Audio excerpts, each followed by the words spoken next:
Mga kababayan ko, may hirit pa po dito si attorney ha. Meron pa po siyang isang hirit mga kababayan. Gusto ko pong panoorin nyo to at i-debunk ulit natin. Yan ang mga nangyari sa Pilipinas. O ngayon, nang lumakas ang NPA, 1976, 77, 78, 79, ang lakas na ng NPA. Sa totoo lang, sa amin sa Bicol nun, halos dito sa Naga City, malapit na ang mga NPA dito, umaaligid na. Taga-Naga pala siya mga kababayan ko. Kaya pala, di na ako magtataka. Taga-Naga. Ayan ha. Anyway, shoutout nga pala sa'yo. Mga taga-Bicol na nanonood sa atin. Ito ha, nagulat ako ha. Lumakas ang NPA way back nung time ng 1969.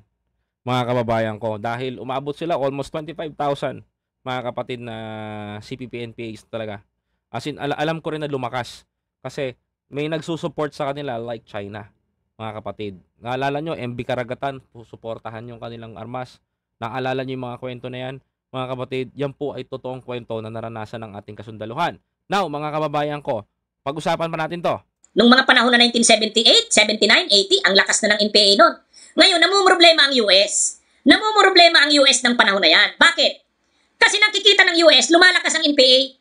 Nakikita ng US, ng CIA, na si Marcos, parang hindi naman effective si Marcos sa paglaban sa NPA. Alam mo ito lang wag natin i-divert yung kwento about CPP-NPA to US. You know what's the reason kung bakit ako kasi ito sa akin. Ito kasi yung kwento ng mga matatanda sa akin. Iisa ang kwento nila. You know what's the reason kung bakit pinatalsik si Pangulong Ferdinand Edralin Marcos? Hindi sa story na pag pinagtulungan siya. Although pinagtulungan siya sa mata na natin, pero mga kababayan ko, gumawa kasi si FEM ng history. History na hindi talagang kayang basagin ng iba. Can you imagine na maglalabas si FEM that time, that palalakasin niya na yung Pilipinas na ang tawag nito? Na magkaroon tayo ng sarili nating currency na mas mataas pa sa dollar. Imagine that, mga kapatid. Di ba kayo nagtataka sa Asia? Kasi as in totoo yung pinagtatawanan nilang Mickey Mouse Man na sinasabi nila, mga kababayan ko. Ako naniniwala ako na merong ilalabas si FEM na ganun. Tingnan nyo mga kapatid, takot kasi ang US Honestly, takot ang US na maungusan sila ng isang Asyano, ng isang probinsyano pa. Mga kababayan ko. Imagine, bakit ang United Kingdom napakataas ng presyo sa dollar? Ang euro magkano? 60 plus. Ang dollar, mga kababayan ko, magkano? 50 pa, 50, what we call this? 56. Kung 56 ang dollar, mga kababayan ko, ang euro mas mataas pa sa kanya. Mga kababayan, ang pounds mataas din sa kanya. Imagine that. Kung ang Pilipinas, mga kababayan ko, ay naungasan nga naman ang Amerika at mas mataas pa yung peso versus dollar. Mga kababayan ko, matik yan. Ayaw na ayaw ng US yan. Tingnan nyo yung paliwanag nito Yun ang hindi na tinatanggap, hindi alam ni Robin Hood Padilla. Ang assessment ng United States, ang assessment ng US, si Marcos ay mas nagiging ng liability para sa kanila. Kasi nung nagdeklara si Marcos ng martial law, hindi naman nasugpo ang NPA, lalo pang lumalakas. No! How could you say na hindi how could you say na nagdeklara si FEM ng martial law? Kaya nga nagdeklara ng ML si President Ferdinand Edralin Marcos that time because dumadami na po yung naglalaganap na insurgency sa bansa. Mga kababayan ko, 1969 lang po yung sinasabi niya po na tinatag ang CPP-NPA, NDF. Pero tandaan nyo po mga kababayan ko, 1965 pa po, 63 mga kababayan ko, yan na po na nag-uumpisa na nag-oorganisa na po yung mga komunistang panghikayat like sila Joma. Hindi ba po CPP-NPA ang tawag doon?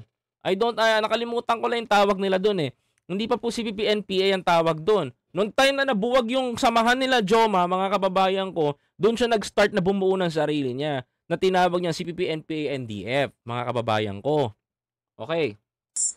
So takot ang US na mangyari yung nangyari sa Cuba. Takot ang US na mangyari yung Vietnam. Yun ang kinatakutan ng US. Kaya sa totoo lang, kinausap ng US sila Aquino. Buti pa, buti alam mo. Oh my God! Alam nyo mga kababayan na siya sisira sa pangalan ng mga Aquino. Mga kapatid, kinausap ng US. Buti alam niya mga kababayan ko. Naabutan niya pala mga kapatid. Buti alam ni attorney, no? Alam niya. Kinausap ng US sila Aquino. At saka sila Raul Manglapos, sila Gerson Alvarez, yung mga exile na mga leaders ng oposisyon na nasa US. Okay, ganun na explanation ha. Ano ang napag-usapan nila? Bumalik na sila sa Pilipinas, mag-organize na ng oposisyon kay Marcos. Kasi ang US, mas gusto na ng US, baka po ang maghanda na ang US, na si Marcos na ano daw? Ay mapalitan ng isang oposisyon. Kasi baka mas katanggap-tanggap na sa tao ang oposisyon kaysa kay Marcos. Paano naging katanggap ang oposisyon? That time mga kababayan ko, wala naman nagiging problema sa bansa natin based doon sa mga sinabi ng mga kababayan natin, mga kababayan ko. Kaysa naman sa mahulog ang Pilipinas sa kamay ng mga komunista. Okay. I just want to be clarified, si attorney po hindi komunista, reformist po siya. Yan yung nangyari. Hindi, yan ni Robin. Kaya mali yung sinasabi niya. Ngayon, nang lumalakas na yung oposisyon, yung yellow, yung dilawan na sinasabi. Okay. Sige, good. Yung movement, lalo na nung pinatay si Ninoy, lumalakas na yung mga rally. Kaya ko pa mapanoorin to, sumasakit ulo ko kaya, Tordi. Para ko lalagnatin sa'yo, attorney Lumalakas yung oposisyon nung panahon na pinatay si Ninoy. Before pa naman na di pa naman napamatay si Ninoy, may nagkakaroon na tayo ng rally ng mga aktivista because our countries have a freedom of expression na tinatawag. Mga kababayan, mali po yung explanation nito mali po yan. Pero hindi ito rally ng mga leftist. Yung lumalakas na rally ay rally ng mga Justice for Aquino, Justice for All. No, that's not true. Mali yan sinasabi mo, sir. Sa campus pa lamang, mandun na po yung mga nagrarally. Mga kababayan ko, mali yan. 21 movement. Kumbaga, kung dati, Marcos at saka komunista lang ang nagiging pagpipilian ng tao. Marcos at komunista lang ang pagpipilian ng tao? Are you sure? Nung bandang huli, may lumitaw ng oposisyon Kaya no, sabay silang lumutang with Ninoy. Ayan Hindi pa ako buhay niyan, pero basang-basa ko yung libro. Kumbaga ang tao, ayaw nila kay Marcos, ayaw rin nila sa komunista, dito na sila kay Aquino. Kaya lumakas si Cory noon Sino ba yung mga na-interview ko? Paano lumakas si Cory? That time. Sa snap election na ginanap, panalo si Pangulong Ferdinand Edralin Marcos. Sinabi nyo, dinaya. Lumakas si Cory na sinabi nyo na nagkaroon ng people power. Imagine, 21 million ang pumunta sa EDSA na mga tao daw. Estimated nila. Pero ilang milyon ang population ng Pilipino? Mga kababayan ko. So, ibig sabihin lang nito, mga kababayan, yung 21 million na sinasabi nilang populasyon na napumunta dun sa EDSA People Power, mga kababayan ko, it's a big joke. Mga kababayan, aminin nyo sa sarili nyo, pinagtulungan nyo talaga ang mga Marcos kasi ayaw nila na maupo ang mga Marcos ng mahabang panahon. Mga kababayan ko. Dahil President Ferdinand Edralin Marcos is sa mahirap Alam natin yan. Tuloy natin. Lalo na nung eleksyon ng 1986. Pero yun talaga ang plano ng US, na mapalitan na si Marcos, pero sa paraan na hindi ikukudita si Marcos. Kumbaga, matatalo si Marcos sa eleksyon ni Cory, tapos bago na ang gobyerno. Itong bagong gobyernong ito ay masusuportahan ng tao kasi hindi ito korap at hindi abusado na tulad ni Marcos. Hindi ito korap, hindi abusado, di daw tulad ni Marcos. Sige. Let me tell you a storytelling, attorney. Noong panahon ni FEM, magkano ang bigas? 250 per salop. Magkano ang sardinas? 75 cents. Magkano ang bilihin? Magkano ang gasolina? Magkano ang pasahe sa ating mga bus at sa mga ating jeepney? Hindi pa umaabot ng piso. Umupo ang mga Aquino during that time, attorney, ang nangyari sa bansa natin, hanggang leche-leche, binenta at ibinalik, ibinalik sa mga oligarko ang pag-aari na ng gobyerno. Bakit napunta sa Lopez ang Meralco? Bakit napunta sa mga mayayaman ng Maynilad?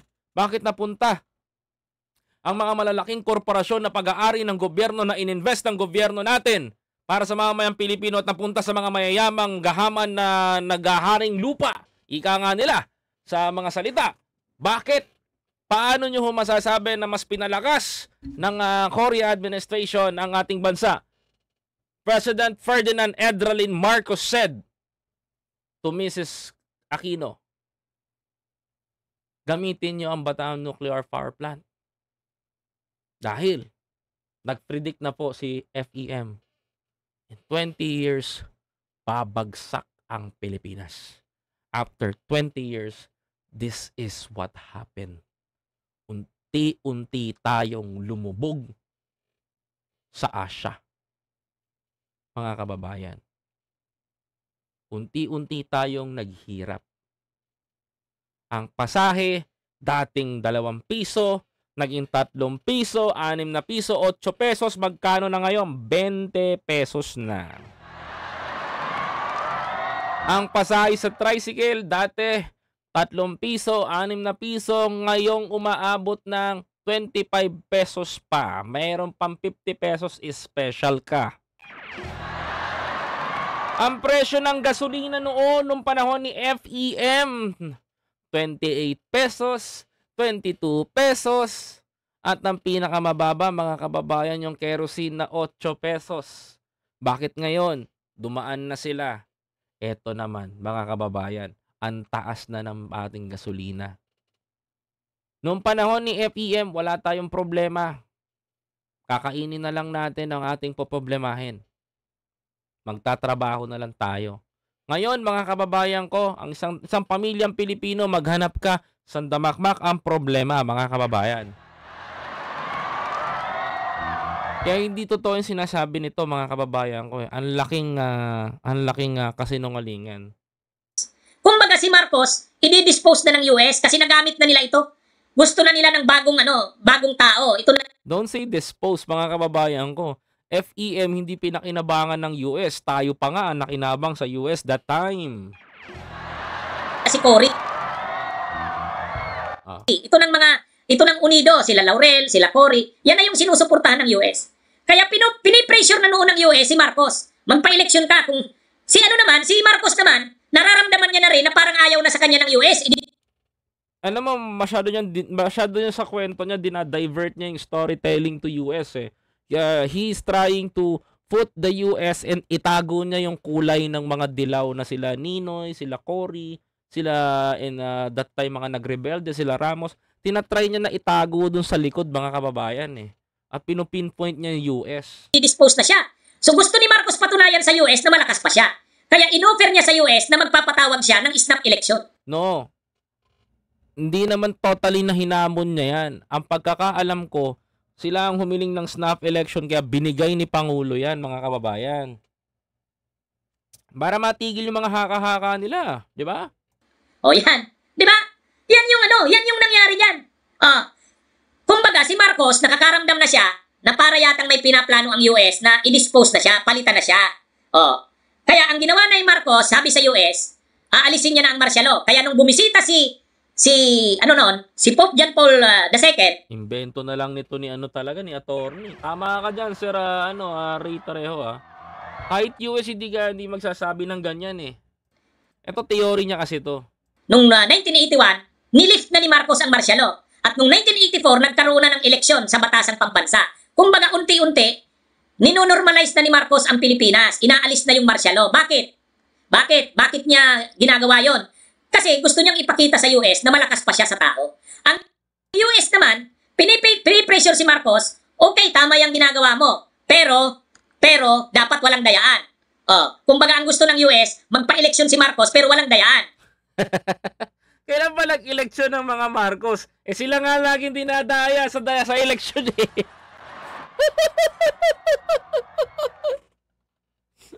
Sila nga dinadaya sa eleksyon eh. Yung kababayan mo pa nga nang dadaya eh. Kaya ang ginawa ng US, sinuportahan yung NAMPREL.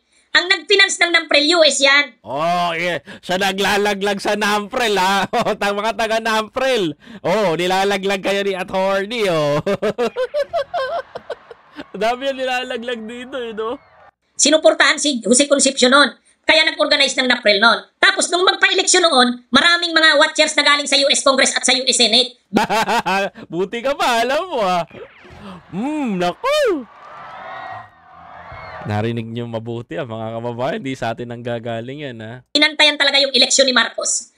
Kaya si Marcos hindi umubra yung pandaraya niya kasi ang US tinulungan yung NAMPREL. Tinulungan daw yung NAMPREL.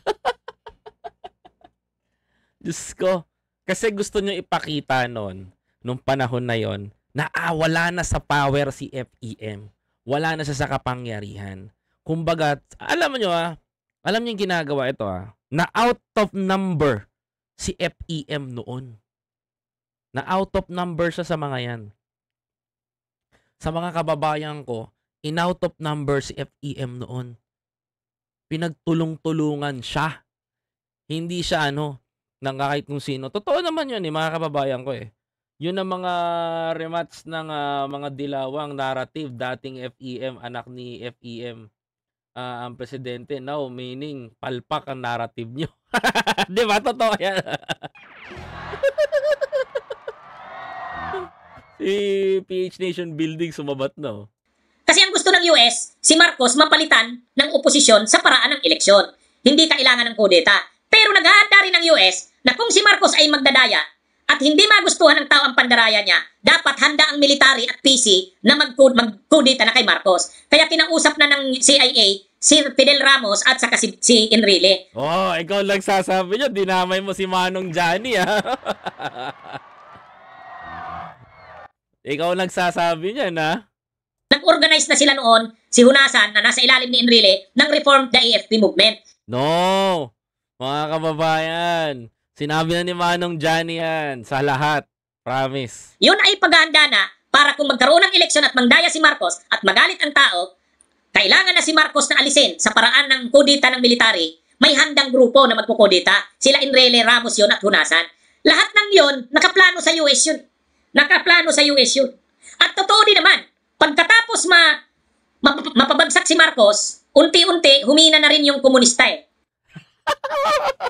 Tandaan niyo sinabi niya, pagkatapos daw mapabagsak ni Pangulong Ferdinand Edralin Marcos, humina daw ang komunista. Totoo ba? Mga kababayan ko, eto. Last part, mga kapatid. Eto humina daw Very clear yung narinig. Mga kababayan. Papakita ko sa inyo. Mga kapatid. Kailan po ito? Humina ang komunista? Mga kababayan ko? Remember kung anong ginawa nila. Mga kababayan. Remember this? Paano rin? Tingnan nyo to.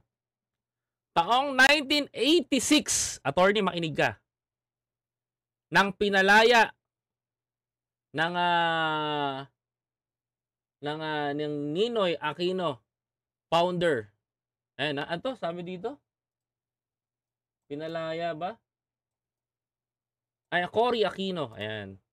Taong 1986 nang pinalaya ni Cory Aquino, ang founder ng CPP, ayan, NPA, na si Joma Sison at si Bernabe Buscayano, kasama ang leader ng Communist Party of the Philippines, the government of the Philippines President Corazon Aquino overrode the objection from the military today to release in prison members of the Communist Party of the Philippines, including 2 of top leaders. Paano mo nasabing humina? Mga kababayan. Paano nasabi na humina? Yan ang mga nangyari sa Pilipinas. O ngayon, paano nyo nasabi na humina ang CPP-NPA sa Pilipinas? Sa panahon pa nga ni Cory, lalong lumakas, mga kababayan.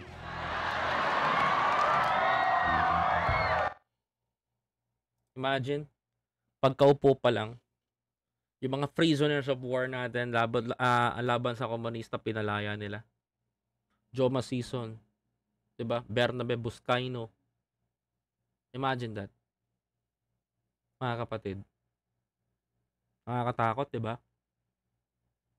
Kaya sasabihin nila na humina ang puwersa ng CPP-NPA during the pagbaba ni President Marcos, no? Mas lalo pa kang lumakas eh. Kasi bakit? Kung humina yan, mga kababayan ko, but until now, sa kabundukan, nakikipaglaban yung mga yan. But until now, namumundok sila. Nakikipaglaban sa gobyerno. See? Nako, mga kababayan ko. Ito lang ang masasabi ko. Sa mga sinabi ni attorney, wala akong naintindihan. Lahat puro fake news.